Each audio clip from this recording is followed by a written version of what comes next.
नमस्कार शेतकरी मित्रांनो, आज आपण राज्यातील सर्व शेतकऱ्यांसाठी अत्यंत महत्त्वाची आणि आनंदाची बातमी घेऊन आलो आहोत. गेल्या अनेक दिवसांपासून आपण सर्वजण ज्याची वाट पाहत होतो, तो पीक विमा आता शेतकऱ्यांच्या खात्यात जमा होण्यास सुरुवात झाली आहे का? कोणत्या जिल्ह्यांना पहिला टप्पा मिळणार आहे आणि जर तुमचे पैसे अजून आले नसतील तर तुम्हाला नेमके काय करावे लागेल, याबद्दलची संपूर्ण माहिती आजच्या या व्हिडिओमध्ये आपण पाहणार आहोत. त्यामुळे व्हिडिओ शेवटपर्यंत नक्की पहा. शेतकरी मित्रांनो, राज्य सरकारने खरीप 2024 आणि रब्बी 2024-25 हंगामातील पीक विमा निधी वितरणास अधिकृत मंजुरी दिली आहे. नुकत्याच मिळालेल्या अपडेटनुसार कृषी मंत्र्याने सोयाबीन उत्पादक शेतकऱ्यांना मोठा दिलासा दिला असून पहिल्या टप्प्यात सोयाबीनच्या नुकसानापोटी सुमारे 1219 कोटी रुपयांची भरपाई मंजूर केली आहे.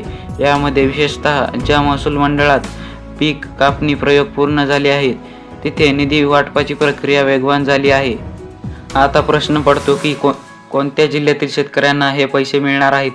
सध्याच्या माहितीनुसार विदर्भ आणि मराठवाड्यातील अनेक जिल्ह्यांमध्ये विमा वाटप सुरू झालेलं आहे.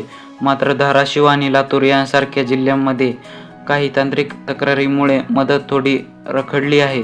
पण काळजी करू नका, प्रशासनाकडून ही प्रक्रिया आठवडाभरात पूर्ण करण्याचे आदेश देण्यात आले आहेत. जर तुम्ही सोयाबीन किंवा कापूस या पिकांचा विमा भरला असेल तर तुमच्या बँकेचे मेसेज तपासायला विसरू नका. अनेक शेतकऱ्यांच्या तक्रारी येत आहेत की त्यांना अर्ज केला, पैसे कापले गेले पण अजून खात्यात काहीच आले नाही. पण अशा वेळी तुम्हाला काय करायचे आहे? सर्वात आधी PMFBY अधिकृत वेबसाईटवर जाऊन तुमचा ॲप्लिकेशन स्टेटस चेक करा. तुमच्या अर्जात काही त्रुटी तर नाही ना हे तपासा. जर सर्व काही बरोबर असूनही पैसे मिळाले नसतील तर तुम्ही कृषी रक्षक हेल्पलाईन 1444-7 वर कॉल करून आपली तक्रार नोंदवू शकता. तक्रार करताना आपल्याकडे पीक विम्याची पावती, सातबारा उतारा आणि नुकसानीचा पंचनामा असणे आवश्यक आहे. तर आता पाहूत नमो शेतकरी आणि इतर अपडेट्स. पीक विम्यासोबतच नमो शेतकरी महासन्मान निधीचा 8वा हप्ता देखील एप्रिल महिन्याच्या सुरुवातीला वितरित करण्यात आला आहे. सुमारे 90 लाख शेतकऱ्यांच्या खात्यात प्रत्येकी 2000 रुपये जमा झाले आहेत. जर तुम्हाला पीक विम्याचे पैसे मिळाले असतील तर कमेंटमध्ये नक्की सांगा, जेणेकरून इतर शेतकरी बांधवांनाही त्यांची माहिती मिळेल. तर शेतकरी मित्रांनो, ही होती पीक विम्याची आतापर्यंतची सर्वात मोठी अपडेट.